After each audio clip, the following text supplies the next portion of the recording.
Juan Hidalgo es un pionero en campos muy variados. Es el primero en componer música electroacústica. Es el creador del movimiento Zag, algo rompedor para los años 60, pero por aquellos años también hacía cosas con el arte postal. Crea performance, crea ambientes y acciones fotográficas.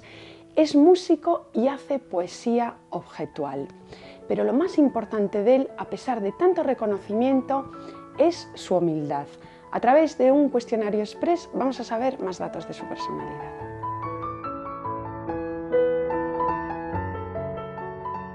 Juan, es un placer tener a un mito, a una figura de tu envergadura en nuestro programa. Muchísimas gracias. Nada. ¿Cómo definiríamos a Juan Hidalgo, un personaje, un artista que aborda campos tan dispares? Bueno, yo soy un artista multimedia, aunque la palabra artista a mí no me gusta nada, ¿eh? Pero soy un creador que trabaja dentro del campo de la multimedia, que quiere decir que tú, usando unas formas de hacer, puedes trabajar con cualquier material. O sea, lo mismo puedes hacer. Yo vengo, digamos, en un cierto sentido del mundo de la música, he sido pianista y soy compositor, bueno. Entonces puedes trabajar con música, que es un material, con madera, con piedras, con imágenes fotográficas, con movimientos, si quieres, en fin, con cualquier cosa, porque el hecho de componer es exactamente igual utilizando materiales distintos. Lo único, el hecho de componer en sí es una técnica o varias técnicas que tienes tú o que has heredado de otra gente y vas perfeccionando, vas arreglando, va tal. Hay que tener en cuenta que siempre en todo el trabajo que yo he hecho siempre interviene en primer lugar el azar, ¿no? Pero el azar ha intervenido siempre en los caminos del arte, ¿no? Y entonces, bueno, pues eso es saber trabajar con materiales diversos, ¿no? Claro que tú tienes que conocer un poco el material. Sí. Un sonido especial, tú como compositor. ¿Un sonido especial? Sí. Bueno, sonidos especiales, me hubiese gustado oír el primer sonido del mundo, eso sí que hubiese sido interesante. Interesante, porque, sí. claro, eso, la música empieza con el primer grito de un niño al nacer, a lo mejor. De medio animal, medio un androide, ¿no? ¿Y un olor especial nos podrías citar? Un olor especial que a mí me guste. Pues mira, ahora no se puede decir porque eso sería propaganda, pero el perfume que yo estoy utilizando, vamos. Ah, sí, sí, mejor reservárselo, que además a uno no le copian. Ya está. Un museo en el que perderse. Un museo en el que perderse, de los que yo conozco, que conozco muchísimo, pues se está preparando una gran exposición donde toma parte justamente los artistas españoles de una época, y se está haciendo en el Museo Nacional de Pekín. Y entonces, por lo que yo he visto en internet y todo eso, ese es un museo tan inmensamente grande, moderno y preparado, que yo imagino que esa será la sala más bonita. Y hablando de Pekín y de otras culturas, conocedor de ellas, tú, dime un ranking de idiomas. ¿Perdón? Dime un ranking de idiomas, tú que conoces muchas culturas. Pues, pero de los que yo conozco, sí, más o menos. Sí. Bueno, pues italiano muy bien, casi mejor que el castellano, porque yo he vivido en Italia más de 20 años y después he estado muchísimas veces, y además he estudiado, todos mis estudios universitarios están hechos en Milán y en Roma. O sea que, claro, cuando te metes en la universidad, por supuesto, ¿no? Después francés, porque ya lo conocía de pequeño y luego he vivido mucho en Francia y en Suiza.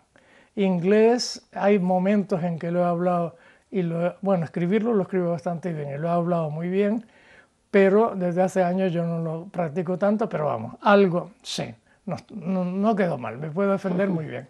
Y después sé muchas cosas de otros idiomas, porque el idioma a mí me ha gustado, los idiomas me han gustado siempre mucho, porque tienen una musicalidad, y como yo soy músico también, me encantan los sonidos de los idiomas. Y es que la musicalidad se la pones entonces, a todo. Pues, un poquito de alemán, un poquito de ruso, cosas de esas. Sí, vamos, lo imprescindible para caminar.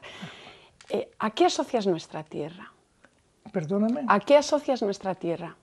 nuestra tierra. Nuestra tierra, Galicia. Un canario, ¿a qué la puede asociar Galicia? Tú sabes que en Canarias, de todas formas, con el descubrimiento de América y todo eso, pasaron muchísima gente de distintas partes de España. Y tú ya sabes que en Latinoamérica y sobre todo en Sudamérica hay muchos gallegos. Sí. Entonces, en Canarias hay mucha influencia gallega, por ejemplo, en los balcones, en las ventanas, esas ventanas de madera con cristales y cosas así que son más pequeñas, que hay muchos. Entonces, o sea, que hay una gran influencia gallega en Canarias, en lo que es el pueblo canario, sí. ¿No? Pero ¿te podrías mojar y decirnos lo mejor y lo peor de nosotros? De los gallegos. De gallego. Bueno, yo podría decir cosas, pero no las puedo decir en televisión. Buenas, a ver, las buenas. Las buenas, pues bueno, la comida, el espectáculo que es el paisaje gallego, las rías, por ejemplo, que yo he ido en un barco por distintas rías y todo eso, pues a mí, no sé, me gusta todo. Claro, muy recortadas, muy bien. Anoche mismo he estado comiendo en un sitio que lo único que pasa es que, claro, hay comida, hay estómagos gallegos y estómagos de otros sitios. Yo como poco y entonces yo decía que era como un entremés, una cosita así, ¿no? Y sí. Pedí 2 platos y casi me muero. No podías terminar. Bueno, somos generosos. Y ya la última pregunta para terminar. La mejor herencia de la vida. La mejor herencia de la vida, desgraciadamente, no se asuste nadie, es la muerte. Porque hay que saber una cosa, eso yo lo tengo que decir, porque es un tema que hay que tocar siempre, ¿no? Y el tema es que nosotros hemos nacido para morir. Sí. Bueno, ahora, si te parece, ya comenzamos la entrevista propiamente dicha. Y yo enlazo con eso de nacemos para morir. Ya lo presentaste en los años 60, esa idea. Esa idea bueno, con los ZAG. Y bueno, y que desarrollaste después, pienso en ese ambiente que hiciste en Oaxaca, que te impresionó muchísimo la cultura mexicana. Sí. Bueno, pues ya lo seguimos con la exposición que tenemos presente en la Galería 30. Lleva por título Amores. ¿Qué amores son esos? Pues entre todas las piezas que uno va haciendo en el transcurso del tiempo, yo tengo una gran cantidad de obras, ¿no? Pues son cosas que uno quiere, ¿no? Yo quiero a casi todas las cosas, ¿no? Pero allí hay flores, por ejemplo, y a mí me gustan mucho las flores y las quiero mucho. Hay animales, por ejemplo, perritos, que yo tengo en este momento pues casi 20 perros. Y no hay gatos aquí en esta exposición, pero bueno, hay perros preciosos y todas las imágenes, o sea, todas las piezas que el público puede ver y estudiar y lo que sea, son, digamos, cosas que yo quiero mucho, ¿no? Sí. Son mis amores, ¿no? Sí. Incluso, bueno, hablabas de esos animalitos, es que en casa tenéis una verdadera fauna, con tortugas, con perros, con loros. Porque ¿sabes lo que pasa? Que indudablemente el trabajo de creación, pues después de años y tal, y de ser reconocido a muchos niveles, pues indudablemente ayuda económicamente a vivir. Pero la gente piensa generalmente que los artistas son gente rica, somos ricos. Hay artistas muy ricos y hay otros que no tienen por qué serlo. Y entonces, para ayudar a sobrevivir y a poder tener unas posibilidades económicas más fuertes, pues bueno, pues nosotros somos criadores de perros y ahora de gatos también, de Sphinx, gatos sin pelo, y de perros sin pelo del Perú, y claro, esto cuando se vende pues ayudan a vivir. Y llevan por título un macho más, una rosa más, una cala más, ese y un más. ¿A qué alude un más? Porque en la vida siempre hay algo más. Es cúmulo, ¿no?, de historias. Mientras vivamos siempre hay algo más, ¿no? Sí. Y en nombre del arte, Juan Hidalgo, ¿se puede uno desvestir, quitarse la ropa, tomar un café y convertir el arte en la vida y la vida en arte? Naturalmente, se puede hacer todo lo que se quiera.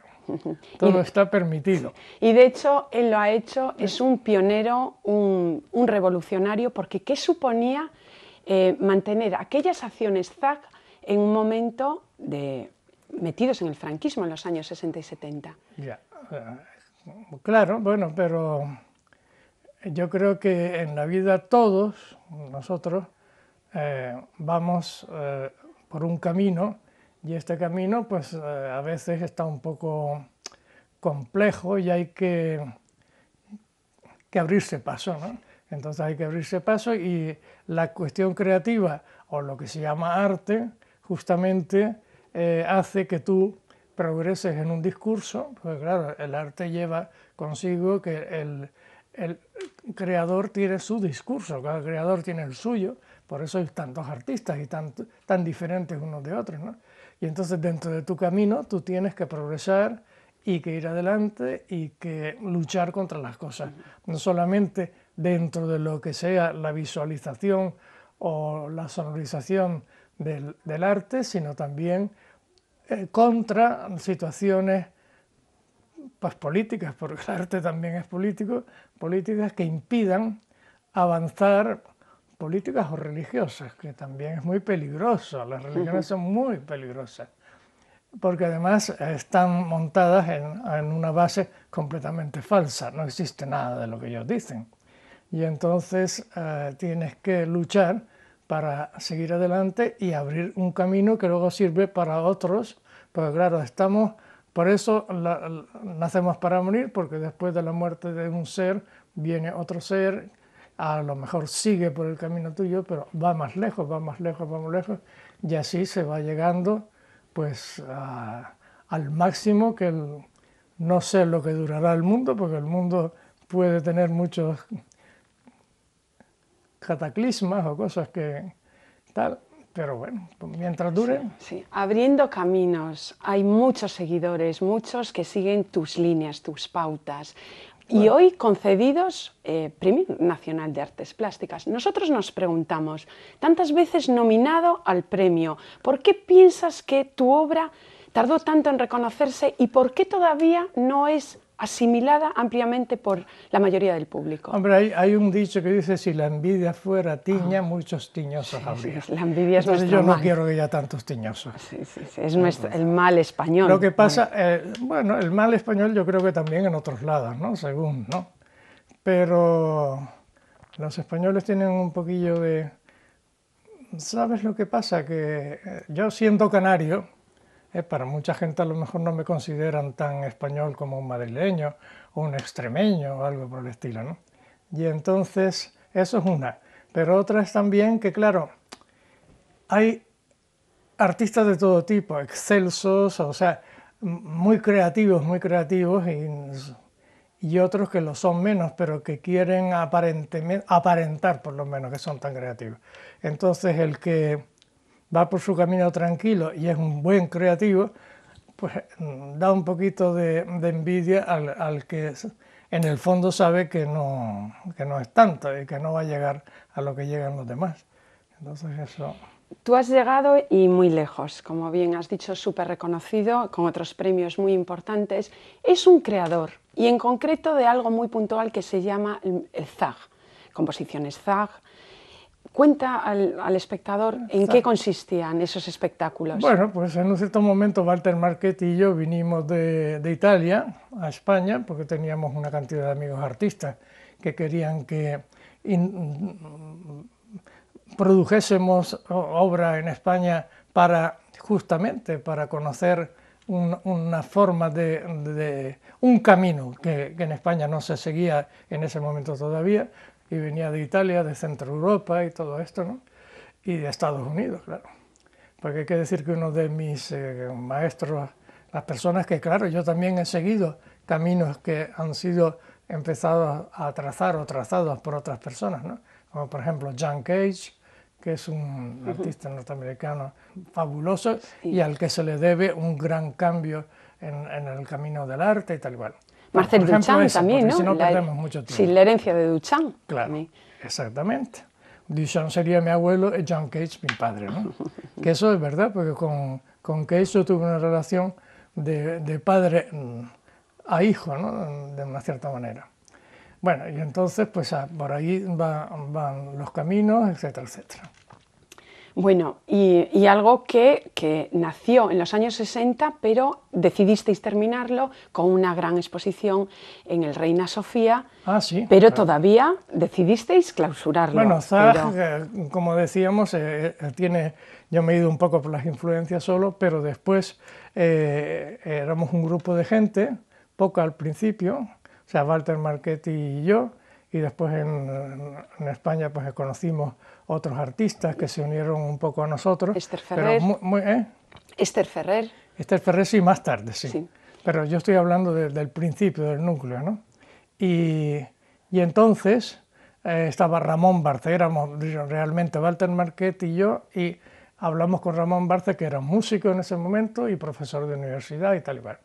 Y entonces decidimos que como era tan difícil, porque además económicamente en esa época no había posibilidades, o sea, estas cosas no se tomaban en serio y nadie te financiaba, entonces había que buscar algún modo, y entonces decidimos que los que iban a ser intérpretes de sus trabajos, cosa que ya Marchetti y yo habíamos hecho, éramos nosotros mismos.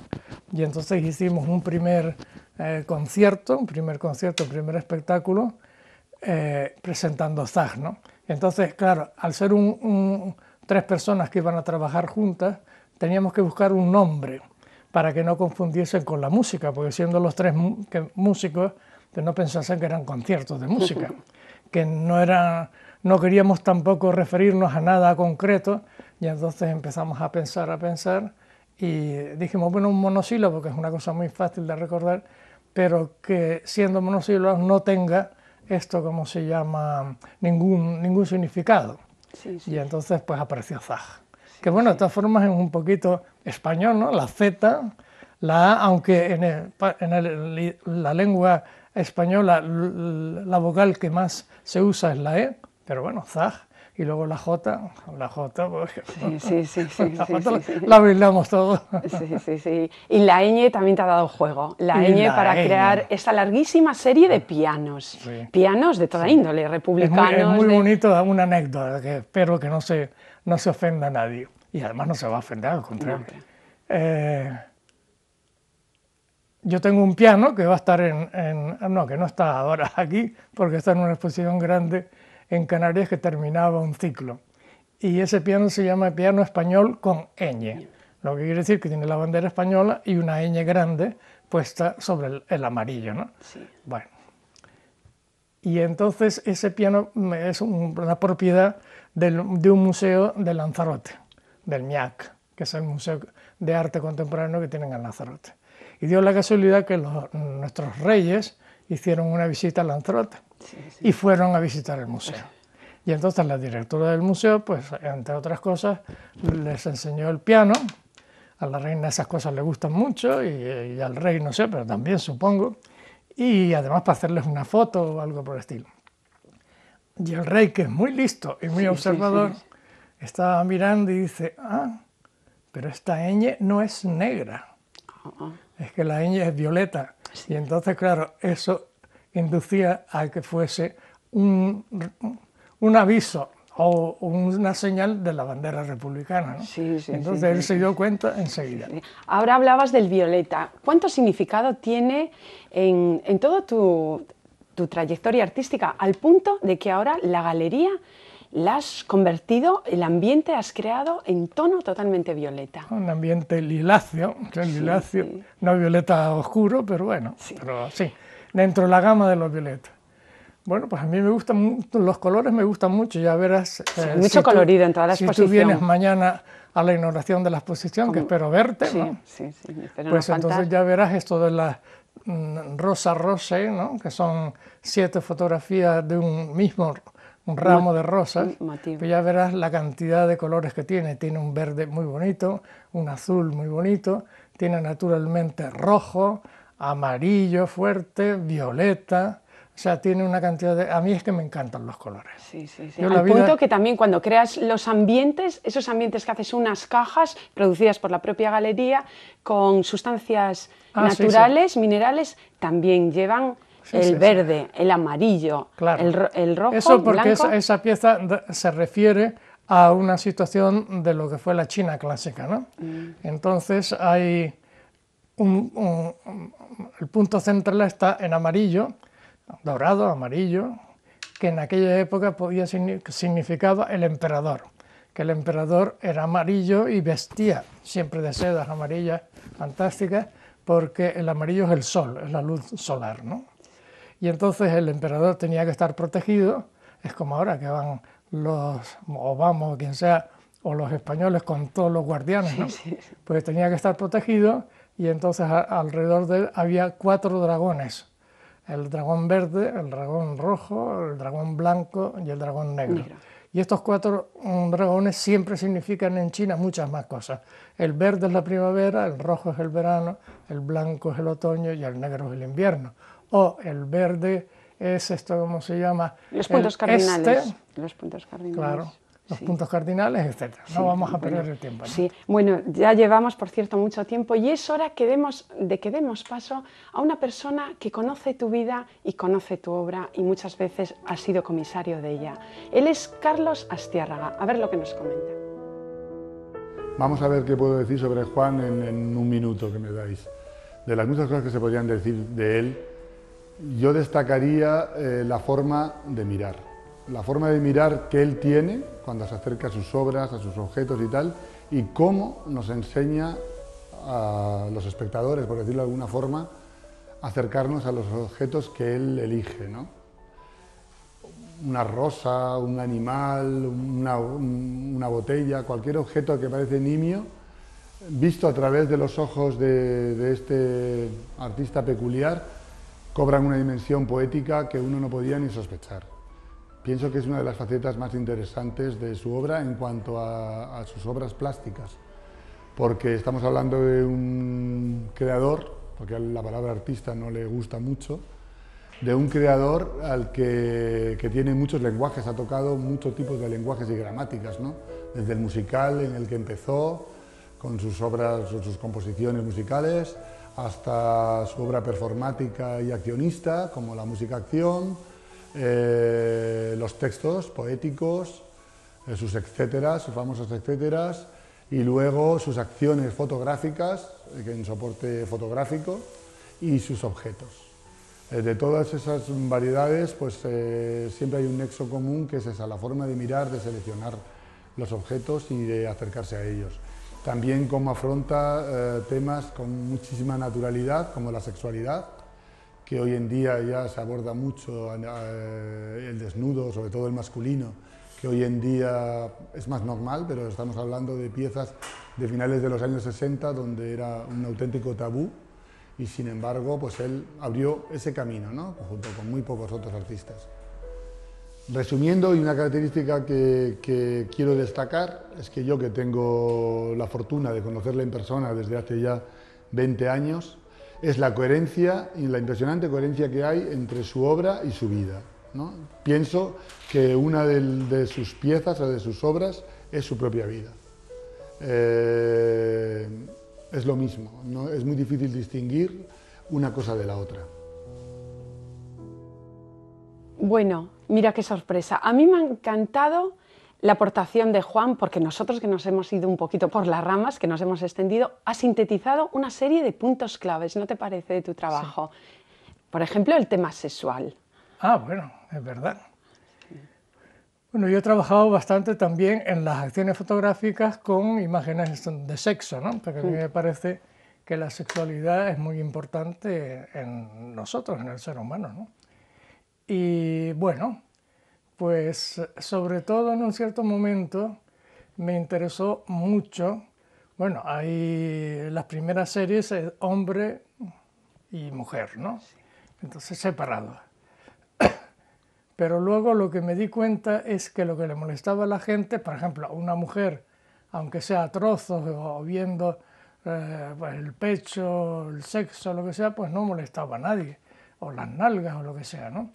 pero sin embargo el hombre sí que caía mal, porque parecía una cosa rara. La mujer es un objeto bonito y maravilloso y el hombre es un animal que hay que esconder. Bueno, porque también rompías con la tradición occidental, claro, que hicimos del claro. cuerpo de la mujer. Y sobre todo, claro, yo he focalizado bastante en ambos, pero en el hombre especialmente, los genitales, ¿no? Y esto ponía a la gente muy nerviosa. Sí. Pero bueno, ¿sabes lo que pasa? Que hoy en día, después de muchos años, hasta la publicidad utiliza ya al hombre como utiliza a la mujer, o sea que no pasa nada. Y muchas de tus imágenes tampoco son nada inocentes, se ven, por ejemplo, en ese cactus, en esa cala, claro. Claramente aludes a los órganos femeninos. Claro, pero a mí lo que me gusta en el caso de la reinterpretación o interpretación por parte de un público de los trabajos que yo pueda presentar es que cada uno tenga la libertad de dar su opinión y su versión. O sea que, como decía Duchamp, los artistas lo que hacen es una propuesta. Yo propongo algo y entonces el que recibe esa propuesta es el verdadero artista en el momento que dice esto a mí me parece tal. Sí. ¿No? Y entonces ahí es donde la obra o el trabajo queda concluido, ¿no? Pero claro, entonces cada persona es distinta. Duchamp decía, si por ejemplo 3 personas vemos el mismo cuadro o la misma escultura o el mismo objeto, la misma planta, pues cada uno de nosotros va a recibir una impresión totalmente diferente. Sí. No hay posibilidad de que 2 personas sientan exactamente lo mismo. Sí, eso. O sea que nosotros queremos que desveles un montón de cosas que no va a poder ser. Por ejemplo, un día después de recorrer el mundo, de vivir en Madrid, en Barcelona, recorrer toda América, decides instalarte en Ayacata. Ayacata, y este es el homenaje que nos lo acaba de pasar Javier, nuestro realizador, que tú le haces a tu tierra. La silla con los guantes. Sí. De diario, bueno, de todos los días. Claro. ¿No? En Ayacata lo que pasa es que tuvimos que comprar, claro, yo vivía antes en Madrid, pero de alquiler, ¿no? Y entonces entre Carlos Astierra y yo pudimos reunir un dinero y comprar una casa que no estaba en estado ruinoso, pero digamos una casa muy primitiva, muy primitiva. Y esa casa la compramos a un precio que era asequible a nosotros, para nosotros, y luego la hemos ido reformando y al final hemos pedido permiso también al gobierno de Canarias y tal para poder construir un piso alto, manteniendo, por supuesto, la estructura de la casa, los materiales y tal. Ha quedado muy bonito, ¿no? Y bueno, pues allí nos fuimos a vivir en un cierto momento y es donde seguimos viviendo. Lo que pasa es que sigues creando, que nadie se piense que es un retiro. Sí, pero yo no tengo estudios, o sea, yo no trabajo en estudios, yo trabajo con mi coco en cualquier sitio, ¿no? Sobre todo en los bares, que es lo que más me gusta. En los bares me encanta estar criando. Y después también me gustan mucho muchas cosas que están en mis trabajos y que la gente va conociendo poco a poco. Por ejemplo, hay una cosa que a la gente no le suele gustar mucho, pero a mí me encantan los hospitales y sobre todo los quirófanos, donde me han operado muchas veces. Sí. Y han salido en tus acciones, han salido. Claro. Y para mí el quirófano es como ir al bar, porque tú sabes, o sobre todo hoy en día, ¿cómo se llama? Lo que te ponen para operarte, la anestesia, sí, las anestesias modernas están hechas un poco con drogas de esas que después también hay gente que utiliza, desgraciadamente, para otros catastróficamente mal, pensando que eso les va a abrir las puertas del futuro, ¿no? Y entonces, bueno, pues una maravilla. A mí me encanta toda esa serie de cosas que la gente dice, cuando yo digo que me gustan los hospitales, dice, qué horror. Sí, nos quedamos... Y los aviones, oye, eso sí. Eso también tiene su peligro, porque en la vida tú sabes que estamos viviendo una situación de riesgo continuo, ¿no? Entonces un avión, pues claro, de vez en cuando se caen o pasa algo. Pero no tienen por qué caerse siempre. Es muy difícil. Pero es que también caminando en tu casa te puede dar un resbalón y romperte la cabeza y quedarte ahí, ¿no? Hay mucha gente que ha muerto en su casa. Los accidentes domésticos son muy importantes. Nos queda muy poquito tiempo, un trabajo autobiográfico y en el que la poesía es fundamental. Claro. Mira qué bonito, perdona, solo un momento, es Las rosas bajando. Bueno, un homenaje, hay que decirlo, a Monet, que en principio nos puede parecer a primera vista un homenaje al pop, pero ya por el título nos indica que es Monet en esas degradaciones y también las degradaciones de la escalinata, de la propia escalinata, sí, claro, el bajar. Claro, yo pienso que lo primero de todo para una persona que sigue unos caminos creativos, la cosa más importante es la poesía. Si no tienes, puedes trabajar con cualquier material, como hablábamos al principio, cualquier cosa, pero el trabajo que tú realices tiene que tener ese fundamento poético, ¿no? Que le dé al receptor pues, ese perfume y ese aire de la poesía. Bueno, y ya para terminar, Juan, una obra que consideres fundamental en la historia del arte. Pues mira, de obras fundamentales de la historia del arte yo escogería Picasso y la obra de Picasso completa, porque me encanta, ¿no? Bueno, es que es genial, sencillamente. Como en música, por ejemplo, pues aparte de Schoenberg y de Cage y otra gente, Stravinsky, por ejemplo. Y yo creo que ha habido siempre muchos paralelos entre Picasso y Stravinsky, ¿no? Que se conocieron, trabajaron, hicieron obras juntos. Tal. ¿Y un libro de cabecera? Cavafis, por ejemplo, las poesías de Cavafis. Y bueno, son poesías de amor y de desamor, ¿no? Sí, y que no hemos citado tus poesías y nos ha quedado mucho, pero bueno, que se nos ha agotado el tiempo, pero estamos orgullosísimos de que te hayas sentado en nuestro programa. Me da vergüenza todo lo que me dices. Sí, no, muy merecido, Juan, muchísimas gracias. Bueno, Juan, pues nos despedimos, hasta la próxima, porque es tu primera cita con Trinta, pero esperemos que no sea la última. Espero que no. Espero que sea el inicio de una larga amistad. Claro que sí. Hasta siempre, Juan. Indudablemente. Hasta siempre, Juan. Hasta siempre. Pues un artista que no se deja seducir por las modas ni por las tendencias. Ha seguido su propio camino y ese ha sido de trabajar con él y su entorno, el famoso yo y su circunstancia. Un arte que a simple vista puede parecer intrascendente, pero que es muy mental, lleno de humor, lleno de erotismo, poesía y sobre todo lo que toca le aporta ese toque musical. No se pierdan esta cita. Juan Hidalgo en La Compostelana, Galería Trinta. Ya saben que pueden seguir con nosotros en www.elcorreogallego.es.